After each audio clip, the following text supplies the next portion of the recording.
ओम नमः शिवाय। मित्रों, मैं आचार्य चंद्र प्रकाश परम कल्याण साधन यूट्यूब चैनल में आप सबका स्वागत करता हूं। आज मैं चर्चा करूंगा बीज मंत्रों के बारे में, उनके रहस्य और उनके उच्चारण के बारे में। ये बड़ा ही गूढ़ विषय है जिस पर चर्चा करना कोई साधारण बात नहीं है। मैं तो अपने को, जो मैं चर्चा करने जा रहा हूं, एक तरह से अपनी धृष्टता ही मानूंगा, क्योंकि इस विषय पर चर्चा करना बहुत कठिन है, बहुत ही ज्यादा कठिन है। आप लोगों के समक्ष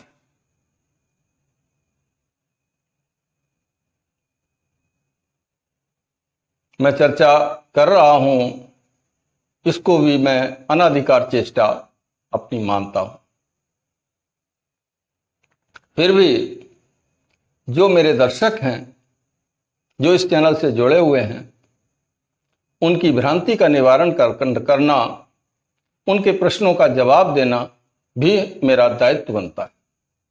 इसलिए मैं इस विषय पर चर्चा कर रहा हूं। चर्चा करने से पहले मेरा निवेदन है कि जो लोग इस चैनल पर पहली बार विजिट कर रहे हैं, इसे सब्सक्राइब कर लें। चर्चा का विषय है बीज मंत्रों का रहस्य और उनका उच्चारण। तो बीज क्या होता है? बीज संपूर्ण वृक्ष के अस्तित्व को अपने में समेटे हुए जो है, उनकी संपूर्ण शक्ति को अपने अंदर समाहित किए हुए है, वो है बीज।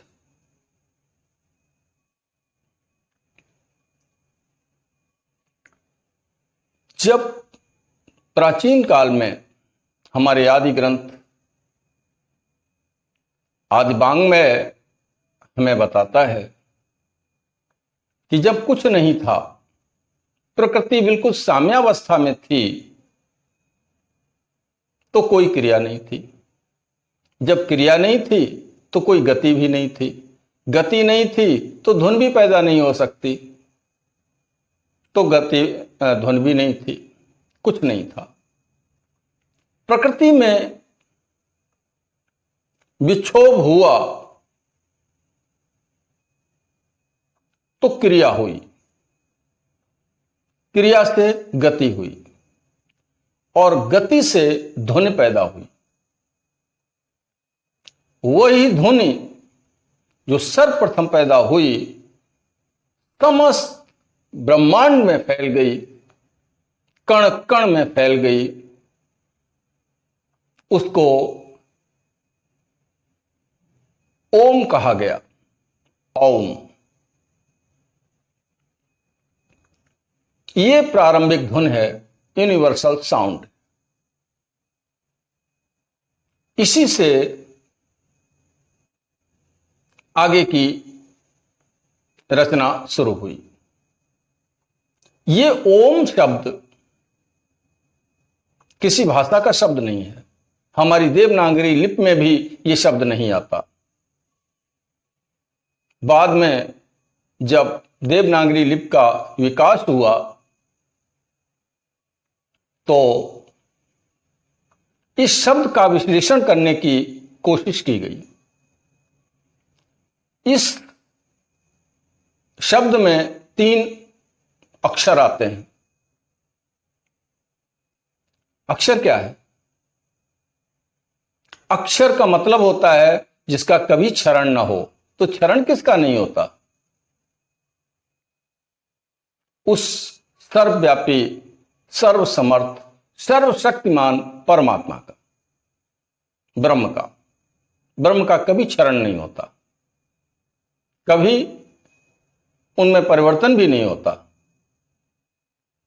तो अक्षर वो है जो कभी क्षरित नहीं होता। और संपूर्ण शक्ति, हर अक्षर का अपना अपना अपनी अपनी एक ध्वनि है और अपनी अपनी शक्ति है, अलग अलग प्रभाव डालते हैं। हमारी देवनागरी लिपि में दो तरीके के अक्षर हैं, स्वर हैं और व्यंजन है।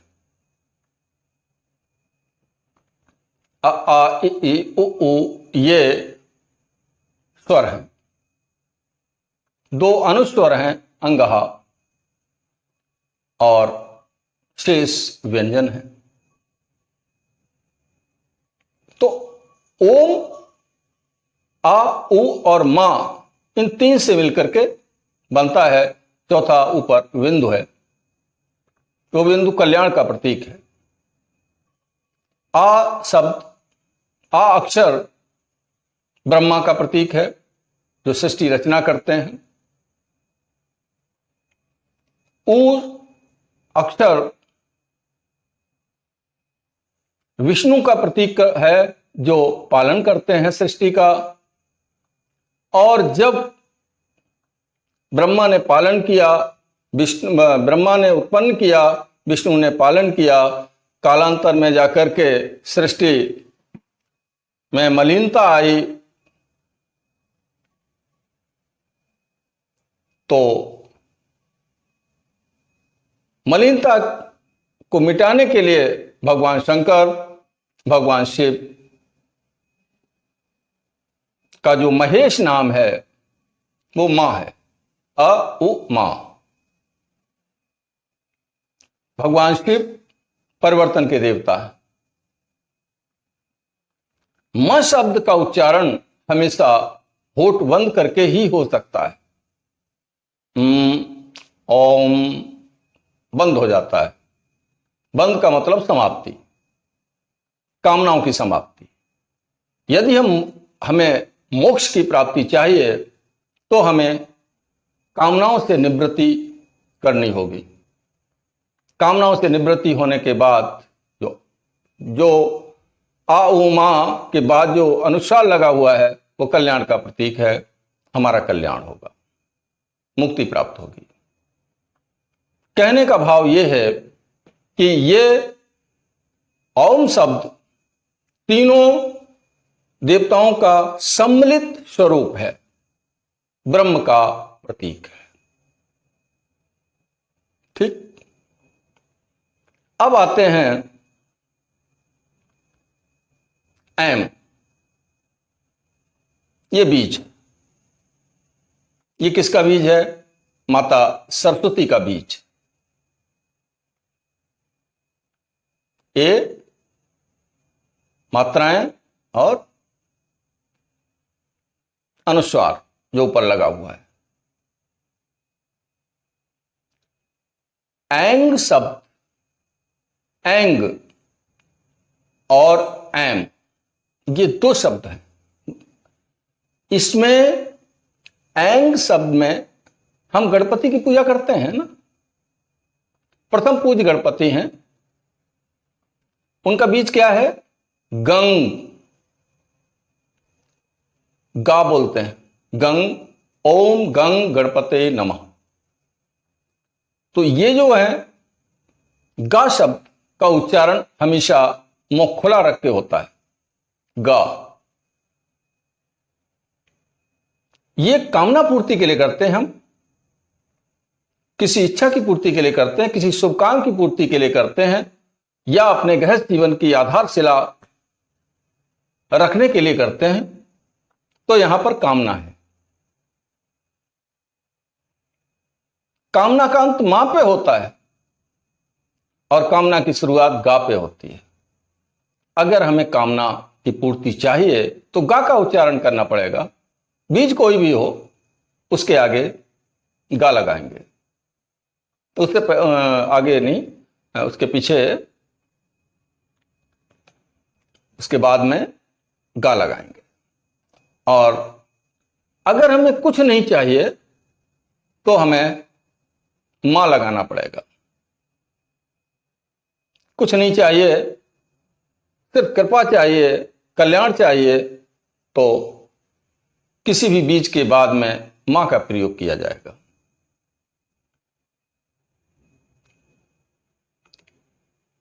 हा शब्द जो है, हा, ये शिव का प्रतीक है। र, ये अग्नि का प्रतीक है, शक्ति, एनर्जी, ताकत, ये इसका प्रतीक है।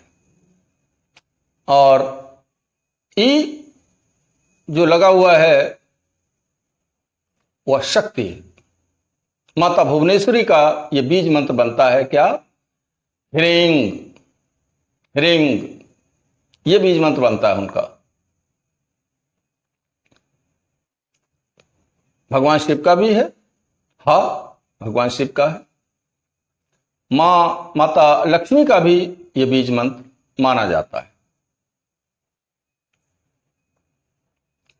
क्लीं का भगवान कृष्ण का बीज मंत्र है। ल, आकर्षण करता है, अनंत विस्तार है जिसका किसी भी चीज का आकर्षण करने में समर्थ है। ई शक्ति है, काली का बीज मंत्र है, ये शक्ति का बीज मंत्र है। तो शब्द बनता है क्लीं। ऊपर जो बिंदु लगा हुआ है वो कल्याण का प्रतीक है। तो क्लीं बीज मंत्र माता काली का बीज मंत्र है, कामदेव का बीज मंत्र है और साथ ही साथ भगवान कृष्ण का बीज मंत्र है।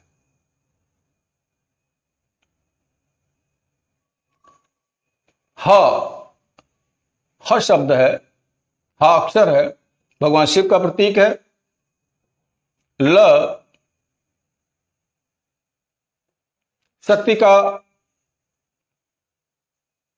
बीज मंत्र है, स्तंभन का बीज मंत्र है। ई की मात्रा है, वो शक्ति का प्रतीक है और अंग कल्याण का प्रतीक है। तो बीज बनता है ह्लीं। ह्लीं क्या है? ये माता बगलामुखी का बीज मंत्र है, जो स्तंभन की देवी है। ये संसार, इस संसार में जितने भी ग्रह नक्षत्र हैं वो सब आपस में जुड़े हुए हैं। क्या किसी तार से बंधे हैं, गति कर रहे हैं। तो माता बगलामुखी की शक्ति इन सबको एक दूसरे से जोड़े हुए है। भगवान शिव साथ में। तो ये माता बगलामुखी किस तरीके से जोड़े हुए हैं, एक छोटे से उदाहरण से समझ लेते हैं।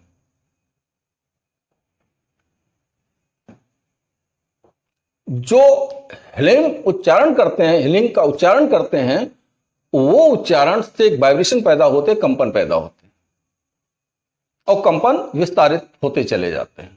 संपूर्ण ब्रह्मांड में वो कंपन फैल जाते हैं और इन्हीं कंपनों के आधार पर ग्रह नक्षत्र अपनी निश्चित कक्षा में घूमते हुए अनवरत गति करते रहते हैं। कोई व्यक्ति, अच्छा इसको क्या बोलते हैं? इसको अथर्वा सूत्र बोलते हैं। एक सूत्र है। जैसे कोई आदमी, किसी रिश्तेदार ने सोचा कि आज हम फला रिश्तेदार के यहां जाएंगे, उसने कल्पना की और अपना तैयार होने लगा। तो उसके कल्पना से जो वाइब्रेशंस निकले, जो सूत्र निकले, जिन्हें अथर्वा सूत्र बोलते हैं, वाइब्रेशंस को, तो वो जब निकलते हैं तो वो पहले ही पहुंच जाते हैं उस रिश्तेदार के पास जहां वो जा रहे हैं। वहां उससे टकराए, उस घर से टकराए, वापस लौटे, फिर वहां गए, वो चलते ही रहते हैं ना, तो उसको कौआ पकड़ लेता है। प्राचीन काल में कहा गया है ना कि कोई मेहमान आने को होता है तो कौवा मुड़े पे बैठ के बोलने लगता है। पता चलता है कि वास्तव में कोई मेहमान आ भी गया। कहते हैं कौवा संदेशा लाया है, सूचना दे रहा है। तो कौवे में यह सामर्थ्य होती है कि वो अथर्वा सूत्र को भी पकड़ लेता है। तो मेहमान तो बाद में आया, कौवा पहले आ गया, आकर के सूचित कर गया। ये अथर्वा सूत्र है। इसीलिए माता बगलामुखी को स्तंभन की देवी कहा जाता है। इस तरीके से बहुत से बीज मंत्र हैं जिनका उच्चारण जो है, जिनका कोई अर्थ होता है। जो लोग जिन्होंने दीक्षा नहीं ली या किसी गुरु के सानिध्य में नहीं रहे, उन्हें ये अक्षर कुछ उनके लिए महत्वपूर्ण नहीं है। लेकिन जो जानते हैं, जिन्होंने गुरु शरण ली है, कुछ पढ़ा है, वो जानते हैं इन बीज मंत्रों में कितनी ताकत होती है। तो अब आती है बात उच्चारण की। तो यदि हमें कामना पूर्ति चाहिए, किसी कामना के उद्देश्य से हम जाप कर रहे हैं, तो जैसे बीज मंत्र है ऐंग ह्रीं क्लीं चामुंडाय विच्चय, ये मंत्र, इसमें ये आता है। तो ये मंत्र जो है ग उच्चारण किया गया है, ग मुख खुला हुआ है। हम कामना पूर्ति चाहते हैं, तब हमें ग उच्चारण करना चाहिए। अगर हम कामना निवृत्ति चाहते हैं, हमें कुछ नहीं चाहिए, हमें तो हमारे इष्ट की कृपा चाहिए, मुक्ति चाहिए, मोक्ष चाहिए, तब फिर इसका उच्चारण ऐम ह्रीं क्लीं बोलेंगे। ऐम हैम ऐंग ह्रीं क्लीं बोलेंगे, और वैसे ऐंग ह्रीं क्लीं बोलेंगे। ये उच्चारण है। मित्रों, मेरा कोई आग्रह नहीं है कि आप मेरी बात को मान लें। अगर आपको तर्कपूर्ण लगे, सच मालूम पड़े, सत्यता का अंश इसमें मौजूद हो, तो आप इसे मान लेना, वरना आप मत मानना। जो आपके गुरुदेव ने बताया हो वो करना। लेकिन जब हमारे दर्शकों ने जो प्रश्न किया है, तो उनका उत्तर देना भी हमारा दायित्व है, और उन्हें सच से अवगत कराना भी हमारा दायित्व है। सच यही है कि कामना पूर्ति के लिए ग हर बीज के बाद उच्चारण करना है, और मां कामना निवृत्ति के लिए करना है। दोनों ही उच्चारण अपना अपना उद्देश्य पूरा करने में समर्थ है। वीडियो में जो मैंने बताया, आप सभी प्रबुद्ध हैं, हमसे अधिक जानकार।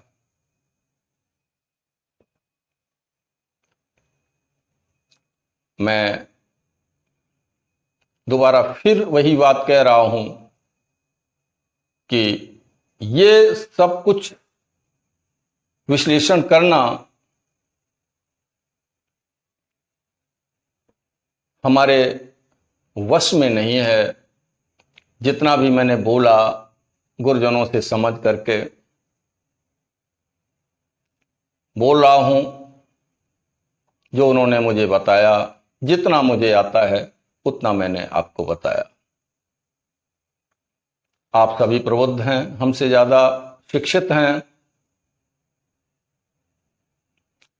और हमसे ज्यादा योग्य हैं। अगर वीडियो में दी गई जानकारी अच्छी लगी हो तो इसे लाइक करना। वीडियो देखने के लिए हम आपका धन्यवाद करते हैं कि आपने हमें अपना अमूल्य समय दिया। और इन्हीं शब्दों के साथ अब आपसे विदा लेते हैं। मिलेंगे अगले वीडियो में नई जानकारी के साथ। तब तक के लिए ओम नमः शिवाय।